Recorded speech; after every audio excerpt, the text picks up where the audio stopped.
Magandang hapon po sa ating lahat mga kabayan. Nandito tayo kay Lola Elena and Tatay Ray dahil napadaan tayo. Then nakalimutan ko nung nakaraan na magdala ng insure. Naubos na po pala. So ngayon dumaan kami. Galing kami ng Anda, dumaan kami mga kabayan at idaan namin itong insure ni Lola para lumakas lalo, kaya ito, nandito tayo at syempre may pag-uusapan din po mamaya, dahil nagkasiyahan kami noong nakaraan dahil lashing si Tatay Ray. Titinan natin mamaya, dahil hindi ko siya makakausap ng masinsinan nung nakainom, so mamaya mag-uusap kami, kaya abangan niyo po mga kabayan, huwag kayong kukurap. Mag-uusap kami at papakita ko sa kanya yung mga ginagawa niya, kung matutuwa ba siya o hindi. Sabi ko nga sa kanya noon, di baling uminom, basta tulad ng ginagawa niya dati na bibili lang siya ng isang bote and then budgetin niya sa isang linggo.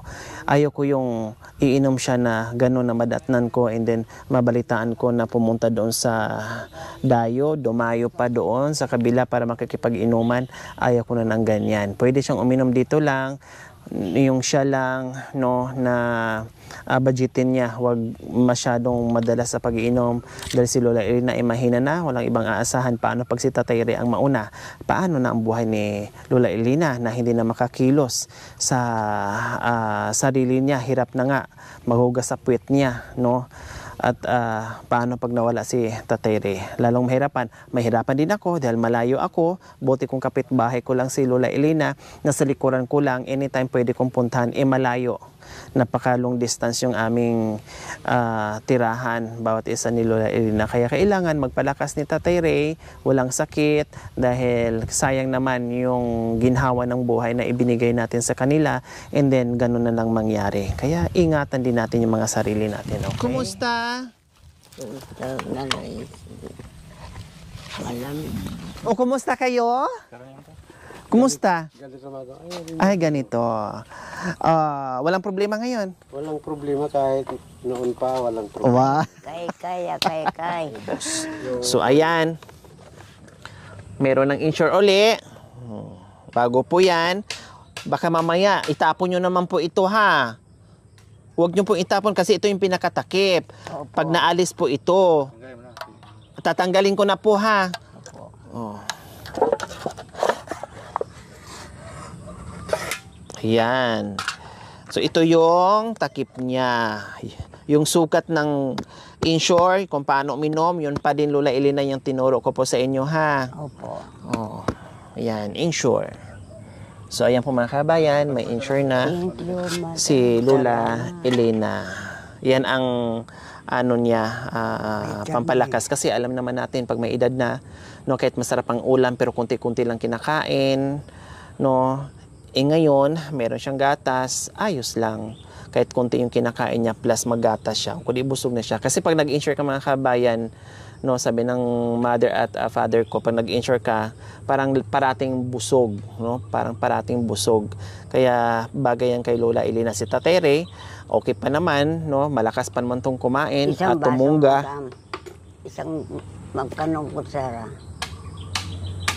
Ano po, di ba nakalimutan nyo na po? Nandito po, pabasa niyo po ni Tatay Ray. Anim na scoop. Tapos isang glass. Isang baso.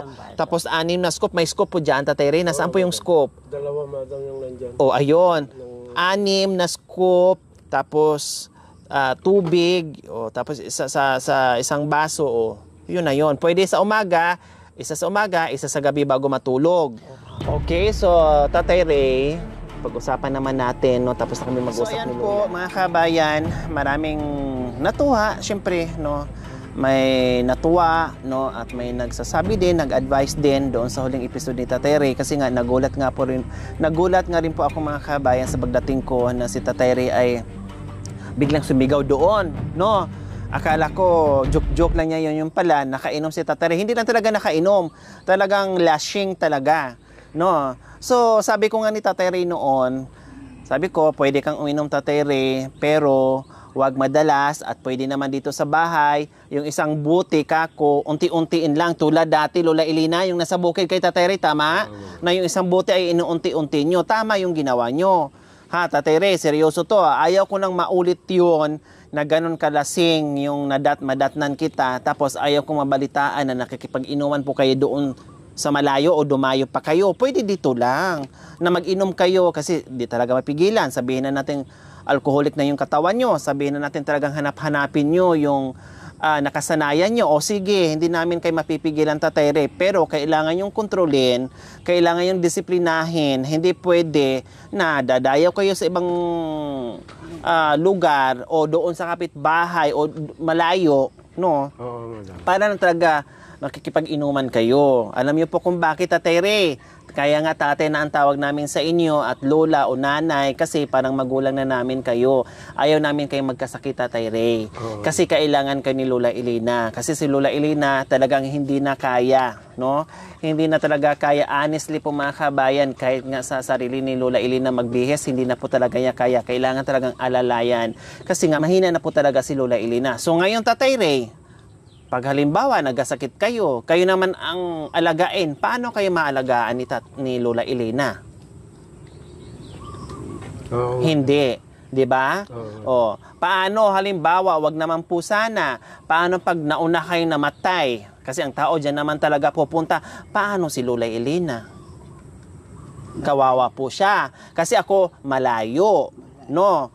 Malayo, walang mag-aasikaso, walang magluluto, lahat. Wala po talaga, kawawa si Lola Elena. Kaya kayo, kasi kayo lang yung inaasahan ni Lola Elena, kailangan magpalakas kayo, huwag yung abusuhin yung katawan nyo, huwag puro inom, pwedeng uminom sa isang linggo, isang beses. Pero, huwag magpakalasing, yung tama lang, pangpatanggal pagod. Buti na lang, kahit lasing kayo, pero ano pa rin, parang inaawan nyo na ako, o diba madam, sabi mo, sa Martes ka pumunta. Oh. O ano bang araw ngayon, Tatay Ray? O, Martes. O, bakit nakikipag-inuman? Yung salita ko, Tatay Ray, huwag mong masamain kasi nga para nakitang tatay. Ibig sabihin, mahal ka namin, ayaw namin na magkasakit kayo. No? At gusto namin hahaba pa ang buhay nyo, Tatay Ray. Oo, madam. O, ngayon, galit kayo, nagtampo kayo. Hindi ako nagtampo, madam. Hindi kayo nagtampo. Sinong may kasalanan? Si Tarzan, madam. Ano naman si Tatay Ray, kaya nga nagkatuwaan kami dito, no? Kahit anong galit ko sa kanya, pinapatawa lang ako ni Tatay Ray. Pinapagalit ko, pinagsasabihan ko, pero talagang ang ginagawa niya, pinapatawa lang niya ako, inaalis niya yung galit ko. Kaya niligo ko, kung ano-ano lang ginawa namin, niligo ko, no? Tapos may mga bagay-bagay na nakakalimutan na, may mga bagay-bagay na hindi mo makita, na nakikita mo, yung mga multo na lumalabas na lang, kusa. Namuntig na ako maano sa katatawa, mamatay sa katatawa talaga mga kabayan nung araw na yon. No, sabi ko, hindi ko pa kausapin si Tatay Ray sa kanalang, no? Kasi ang kulit ng lasing. Pero pag nakainom sa Tatay Ray, alam ko na hindi siya yung maoy. Hindi siya nagmamaoy, nagwawala o naghanap ng away. Hindi po. Nandoon pa rin, ano pa lang siya, yung makulit lang, no? Nagiging joker, lumabas yung pagiging sundalo ni Tatay Ray, lumabas yung pagiging joker niya. Talagang halatang sundalo na pag yung nasa bukid sila yung mga sundalo o nasa ganyan sila eh. Kasi yun yung nagiging libangan nila, Tatay Ray, tama? Yung mga ganyan. So ngayon, Tatay Ray, ano bang ginawa nyo noon? Saan, madam? Na nagiging Tarzan kayo, ano bang ginawa nyo po? Naalala nyo po nung nandito kami? Hindi, madam, kuhan ko lang naalala ko si Tarzan nung nanonood ako ng pelikula. O ano pong nangyari nung nakaraan nandito kami, nalasing po kayo? Ginaya ko lang, madam. Ginaya nyo lang. Tapos, ano pong... Okay, sige, Tatay Ray, para meron kaming pelikula na ipakita nyo sa inyo. Kung ano yung reaction, ito yung pelikula mga kabayan, lahat ng ginawa ni Tatay Ray. Kung maalala niya, kung anong ginawa niya. Mayroong mga bagay doon mga kabayan, no, na inedit lang namin, tinanggal namin na hindi nyo po napanood, na hindi kasama doon sa video, na ngayon makikita ni Tatay Ray at ni Lola Elena. Paano may shower ako? Oh. Ayan na nga, may shower na nga po kayo. Wala ka, madam, wala rin. Oh. Ganyan kayo, ha? Mag-shower.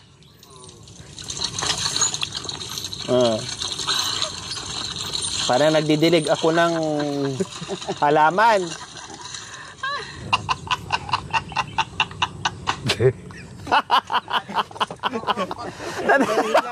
O, tina mo? Ayaw, di nyo kayang, ano yun ha? Tingnan nyo po tatirin. Wala lang. Wala na ka dito. Alisin nyo Kita na nyo yan, po nag-walk madam. out ito, Tere. Oh.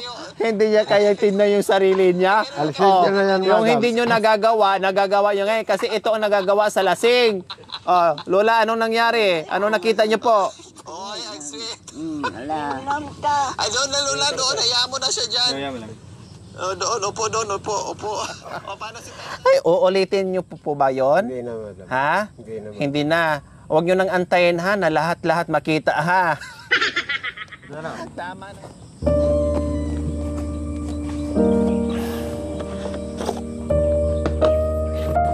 Tapos yung vitamins, pati ikaw, Tateri, ha. Uminom po kayo ng vitamins, hindi po pwedeng si Lola Elena lang.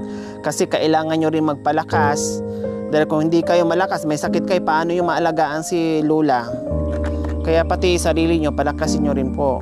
Ang daming vitamins po dyan. Kaya sinadya ko po talaga na bibili ng maraming vitamins.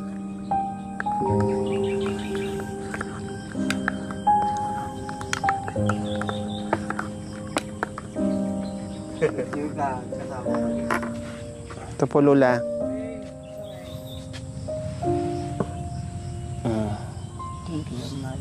You're welcome. Pero kumain din kayo, mas mainam yung kakain pa rin kayo na hindi nakaasa sa ano ha, sa gatas, para lalong lumakas at hindi kayo papayat. Ha, Lola Elena?